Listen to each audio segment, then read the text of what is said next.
Fi Zilal Quran, karya Syahid Said Qutb, diterjemah bahasa oleh Datuk Yusof Zaki. Semoga Allah memberkati ruh-ruh beliau.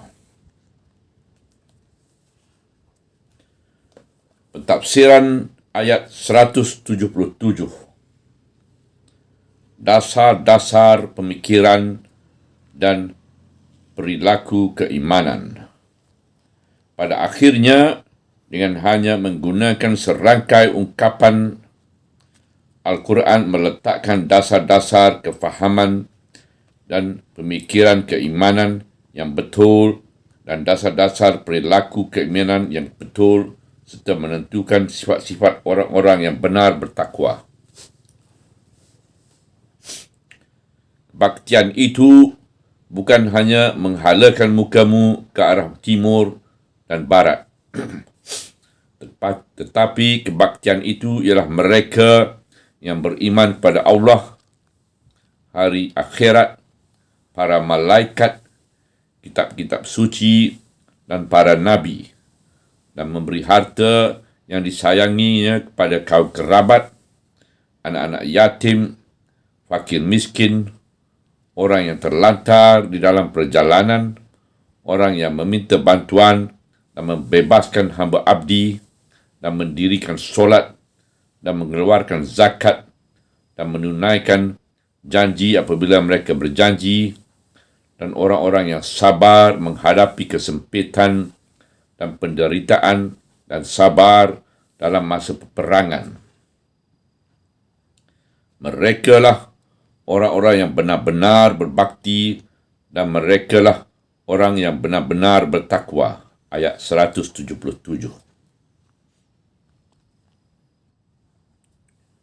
Yang kuat dan nyata ialah di sana ada hubungan di antara penerangan ini dengan perintah perubahan kiblat dan pertikaian yang timbul di sekitarnya. Sebelum ini telah pun dibicarakan tentang hikmah perubahan kiblat. Kini tibalah rangkaian ayat ini menerangkan tentang hakikat agung di sekitar persoalan ini dan segala persoalan yang menjadi bahan pertikaian yang ditimbulkan oleh kaum Yahudi di sekitar bentuk syiar-syiar dan ibadat-ibadat. Mereka seringkali menimbulkan pertikaian di sekitar perkara-perkara ini. Hakikat kebaktian. Tujuan perubahan kiblat dan syiar-syiar ibadat pada umumnya bukanlah supaya manusia menghadapkan muka mereka ke hala timur dan barat, atau ke hala Baitul Maqdis atau Masjidil Haram. Matlamat amalan-amalan kebaktian atau seluruh amalan-amalan yang baik bukanlah syiar-syiar yang lahir kerana syiar-syiar yang lahir itu sendiri sunyi dari perasaan-perasaan yang menyertainya di dalam hati dan sunyi dari perilaku di dalam kehidupan. Ia tidak melahirkan kebaktian dan tidak mewujudkan kebaikan. Malah kebaktian itu ialah pandangan, kefahaman, perasaan, tindakan-tindakan atau perilaku. Kefahamannya akan melahirkan kesannya di dalam hati nurani individu dan masyarakat, manakala tindakan dan amalannya akan melahirkan kesannya di dalam kehidupan individu dan masyarakat. Hakikat yang mendalam ini tidak boleh diganti dengan semata-mata menghalakan muka ke arah timur dan barat, sama ada menghadap ke arah kiblat ini atau kiblat itu, atau memberi salam ke kanan dan ke kiri dalam solat atau dalam seluruh harakat yang dilakukan manusia dalam melaksanakan syiar-syiar ibadat.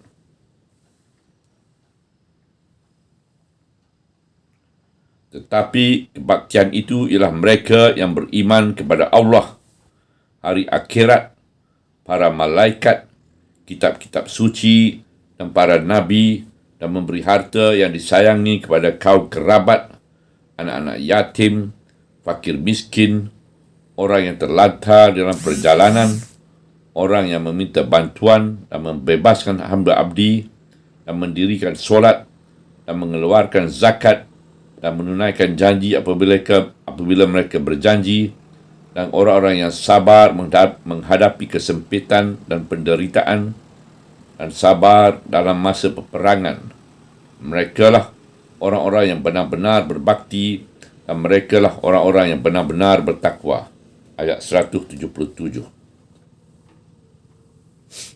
Itulah kebaktian yang menjadi wadah segala kebaikan. Apakah nilai-nilai yang wujud pada sifat-sifat tersebut hingga ia mempunyai nilai yang seberat itu di dalam neraca Allah? Apakah nilai keimanan kepada Allah, hari akhirat, malaikat, kitab suci dan para anbiya? Nilai keimanan kepada Allah. Keimanan kepada Allah merupakan titik perubahan di dalam kehidupan manusia dari perhambaan kepada berbagai-bagai kuasa, berbagai-bagai benda dan berbagai-bagai perhitungan kepada perhambaan kepada Allah yang Maha Esa sahaja, di mana jiwa manusia bebas dari segala perhambaan yang lain. Dengan perhambaan pada Allah inilah jiwa manusia meningkat ke taraf persamaan dengan seluruh jiwa yang lain dan berdiri sejajar dalam satu barisan di hadapan ma'bud yang tunggal.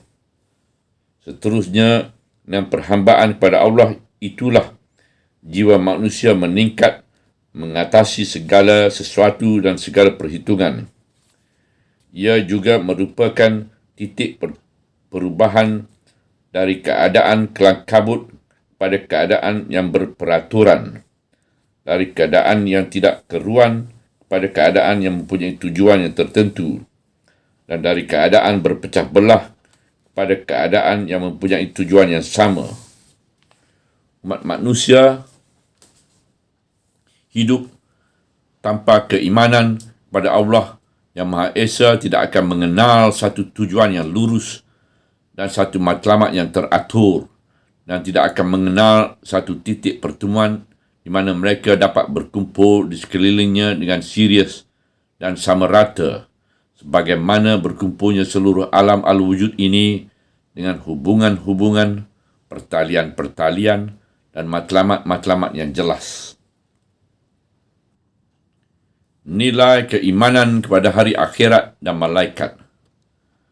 Keimanan kepada hari akhirat merupakan keimanan kepada keadilan ilahi yang mutlak dalam bidang pembalasan. Juga merupakan keimanan bahawa hidup manusia di muka bumi ini bukannya hidup yang sia-sia dan kacau bilau, tanpa ukuran dan pertimbangan. Dan sesuatu amalan yang baik itu akan mendapat balasannya walaupun di dunia ini ia kelihatan tidak menerima apa-apa balasan. Keimanan kepada malaikat merupakan sebahagian dari keimanan kepada alam gaib yang menjadi persimpangan jalan yang memisahkan di antara daya pemikiran dan kefahaman manusia dengan daya kefahaman haiwan, di antara kefahaman manusia terhadap alam al-wujud dengan kefahaman haiwan, di antara manusia yang dapat beriman kepada sesuatu yang wujud di sebalik alam panca indera dengan haiwan yang terikat dengan alam panca indera sahaja dan tidak dapat melewatinya.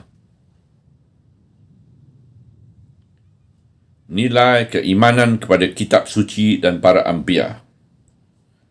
Keimanan kepada kitab-kitab suci dan para anbiya merupakan keimanan kepada semua risalah dan kepada sekalian rasul, iaitu keimanan kepada kesatuan dan persamaan umat manusia, kepada kesatuan dan persamaan Tuhannya, kepada kesatuan dan persamaan agamanya, dan kepada kesatuan dan persamaan sistem ilahi yang ditetapkan pada mereka.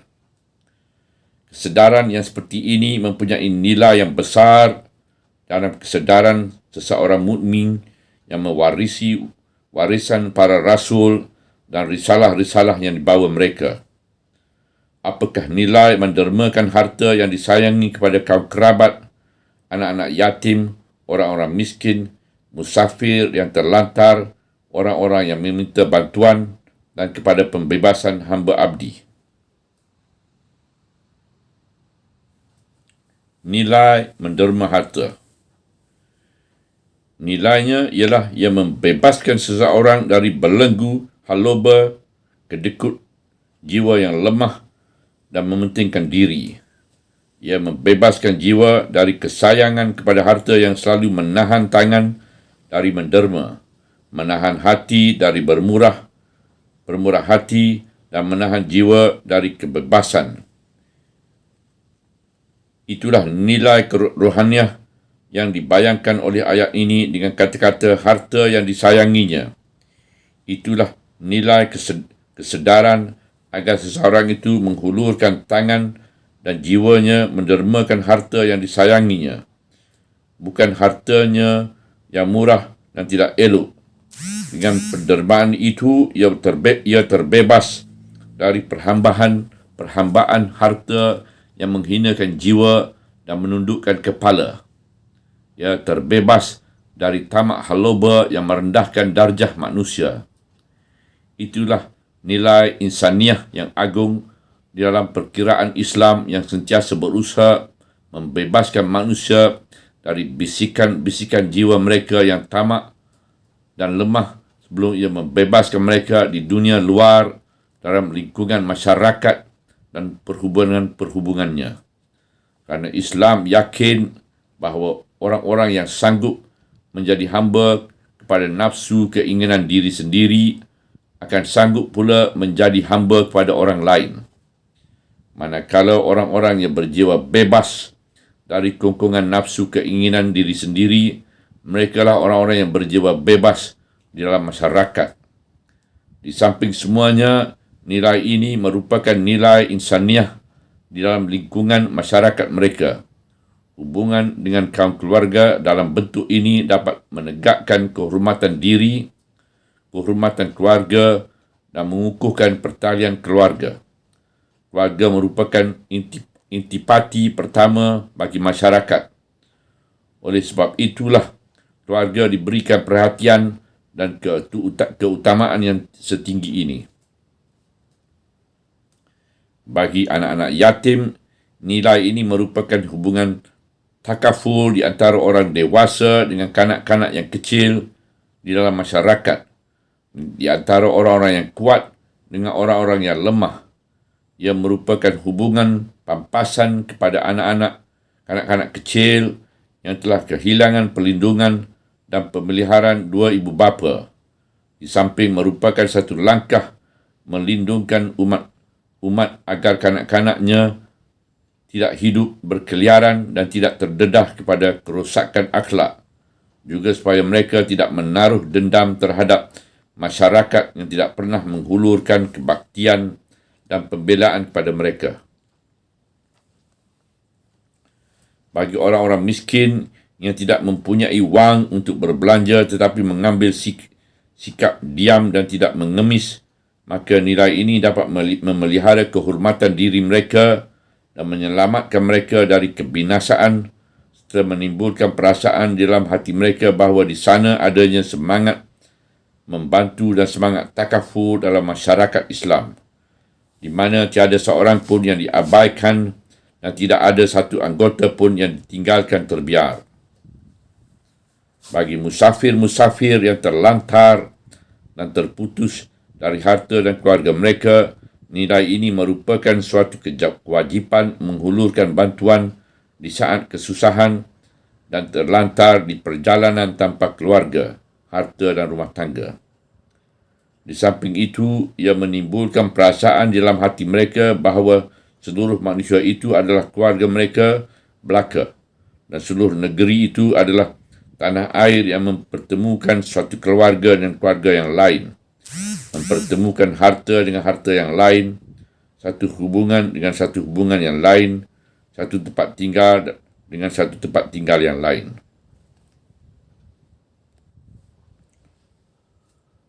Bagi peminta-peminta bantuan, maka nilai ini merupakan pertolongan untuk memenuhi keperluan mereka di samping merupakan penghalang yang menyekat mereka dari menjadi pengemis yang dibencikan oleh Islam. Di dalam Islam, seorang yang mempunyai kecukupan atau mempunyai pekerjaan adalah dilarang mengemis. Malah, ia disuruh oleh agamanya supaya bekerja dan jangan mengemis, supaya hidup seada-adanya tanpa mengemis. Ia tidak boleh meminta-minta pada orang lain kecuali ia benar-benar tidak mempunyai kerja dan harta. Bagi hamba-hamba abdi, maka nilai ini merupakan pembebasan kepada orang-orang yang jatuh menjadi hamba abdi kerana tindakan mereka yang jahat memikul senjata menentang Islam agar mereka dapat mengambil semula kemerdekaan dan insaniahnya yang mulia itu. Kehendak nas ini terlaksana sama ada dengan membeli abdi kemudian memerdekakannya atau memberi kepadanya hak menunaikan kebayaran mukatabah yang dipersetujui oleh tuan masnya sebagai bayaran kemerdekaannya. Islam mengumumkan kemerdekaan abdi di saat seorang abdi itu menuntut kemerdekaannya dan menuntut membayar wang mukatabah untuk mendapat kemerdekaannya. Sejak waktu itu, segala kerjanya adalah dengan upahan yang dikirakan sebagai perolehannya. Dan sejak itulah juga ia berhak menerima pemberian dari peruntukan-peruntukan zakat dan seterusnya dikira suatu amalan kebaktian memberi bantuan kepadanya dan pemberian-pemberian yang lain yang juga dari bayaran zakat. Semuanya ini untuk membolehkan abdi itu memerdekakan dirinya dan mengambil balik kemerdekaannya dengan segera. Apakah nilai mendirikan solat di bidang kebaktian yang menjadi wadah segala kebajikan? Nilai solat. Amalan mendirikan solat merupakan sesuatu yang bukan hanya menghadap ke arah timur dan barat. Ia adalah sesuatu amalan di mana seseorang itu bertawajuh atau menumpukan keseluruhan dirinya kepada Allah, zahir dan batin, dengan badan, akal dan ruhnya sekali. Ia bukannya semata-mata harakat-harakat senaman badan dan bukan pula semata-mata amalan tawajuh secara sufi dengan ruh sahaja. Solat Islamiah menyaripatikan konsep Islam yang asasi terhadap hidup. Islam mengakui manusia itu dengan badan, akal dan ruh sekali dalam satu entiti. Dan Islam tidak mengandaikan adanya sebarang pertentangan di antara kekuatan-kekuatan ini yang membentuk manusia itu. Dan Islam tidak mencuba menekankan kegiatan badan untuk membebaskan ruh, kerana tekanan ini tidak perlu untuk membebaskan ruh. Dan oleh sebab itulah Islam menjadikan solat sebagai ibadat agungnya dan sebagai manifestasi bagi kegiatan tiga kekuatan badan, akal dan ruh, dan menumpukan seluruh kekuatan itu kepada Allah dalam satu perhubungan yang harmoni dan selaras. Ia menjadikan solat itu dalam bentuk qiyam, rukuk dan sujud untuk merealisasikan harakat badan dan menjadikannya dalam bentuk bacaan-bacaan, penelitian dan pemikiran memahami makna-makna dari susunan kata untuk merealisasikan kegiatan akal dan menjadikannya dalam bentuk tawajuh dan penyerahan diri yang bulat kepada Allah untuk merealisasikan kegiatan ruh. Semuanya berlangsung serentak dalam satu waktu.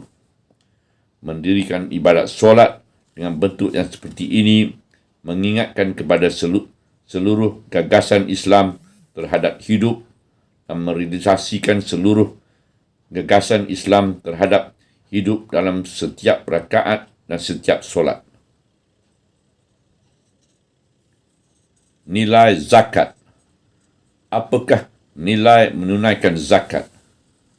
Ia merupakan pembayaran cukai kemasyarakatan Islam yang telah ditetapkan Allah ke atas harta kekayaan kaum hartawan untuk kebajikan kaum fakir miskin, dengan sifatnya Allah sebagai Tuhan punya harta kekayaan yang dikurniakan kepada seseorang dengan satu perjanjian darinya. Dan di antara syarat-syaratnya ialah mengeluarkan zakat.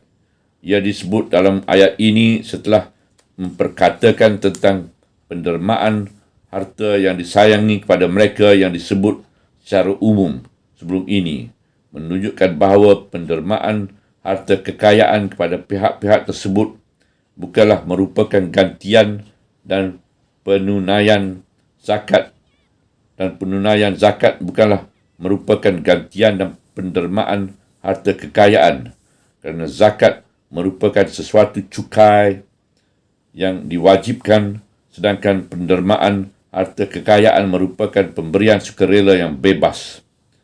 Kebaktian ini tidak sempurna melainkan dengan menunaikan zakat dan mendermakan harta kekayaan, kerana kedua-duanya merupakan teras-teras nilai Islam. Al-Quran tidak menyebut zakat secara berasingan setelah ia menyebut pendermaan harta kekayaan, melainkan kerana zakat itu merupakan suatu kefarduan yang tersendiri yang tidak boleh digugurkan dengan pendermaan, sebagaimana zakat tidak boleh menjadi gantian kepada pendermaan.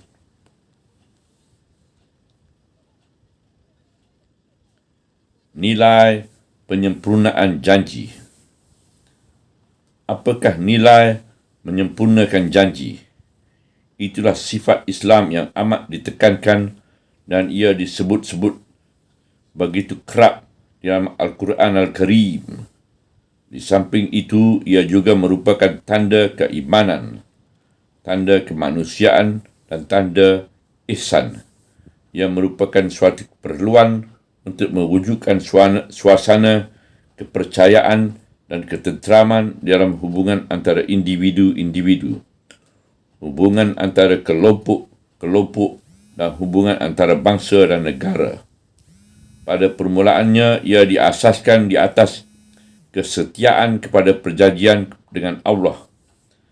Tanpa sifat ini, setiap individu akan hidup dalam keadaan gelisah dan tidak percaya kepada sebarang perjanjian dan tidak percaya kepada sesiapa pun.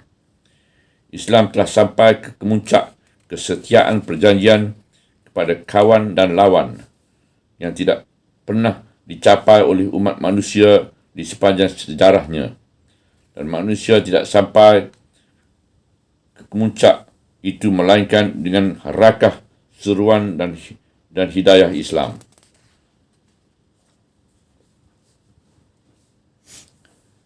Nilai kesabaran. Apakah nilai kesabaran dalam menghadapi kesempitan dan penderitaan dan dalam masa peperangan? Ia mendidik, mengasuh dan menyediakan jiwa manusia supaya tidak hancur berterbangan setiap kali dilanda malapetaka dan tidak kehilangan semangat setiap kali ditimpa kesusahan, dan supaya tidak rebah, takut dan cemas di hadapan kesempitan. Itulah sifat tabah, gigih dan teguh sehingga malapetaka itu hilang dan kesusahan itu mengundurkan diri, dan sehingga Allah menukarkan kesusahan itu dengan kesenangan. Itulah harapan kepada Allah, kepercayaan kepada Allah dan pergantungan kepada Allah.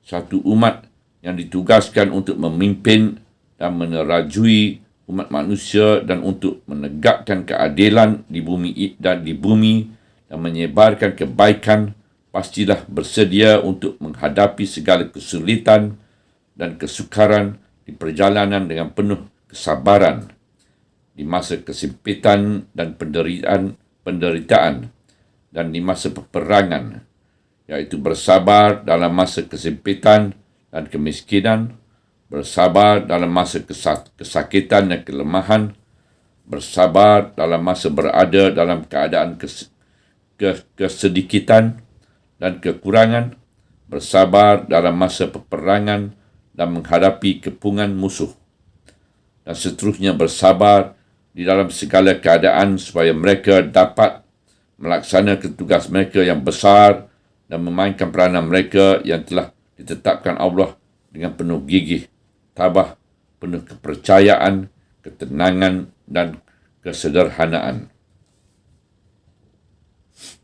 Ayat ini menunjukkan sifat sabar dalam masa kesempitan dan penderitaan dan di masa peperangan. Ia menunjukkan sifat ini dengan memberi kepada kata-kata as-sabirin satu sifat dalam pengungkapan yang menunjukkan keistimewaan, iaitu semua sifat-sifat sebelum sifat as-solihin, iaitu diberikan alamat barisan hadapan marfu, sedangkan as-sabirin diberikan alamat baris di atas mansub untuk menunjukkan keistimewaan dengan takdir. Dan aku sebut secara khusus orang-orang yang sabar. Ini adalah satu bentuk tarikan perhatian yang mempunyai nilainya yang istimewa dalam barisan sifat-sifat kebaktian, iaitu satu tarikan perhatian istimewa yang menonjolkan orang-orang yang bersifat sabar yang berbeza dari orang-orang yang lain. Ia memberi kedudukan istimewa kepada sifat sabar di antara sifat-sifat beriman kepada Allah, kepada malaikat, kepada kitab suci, kepada para anbiya, dan sifat mendermakan harta yang disayangi dan mendirikan solat dan mengeluarkan zakat dan menyempurnakan perjanjian. Itulah makam yang tinggi bagi orang-orang yang sabar dan penghargaan yang amat besar terhadap sifat sabar dalam neraca pertimbangan Allah yang menarik pandangan.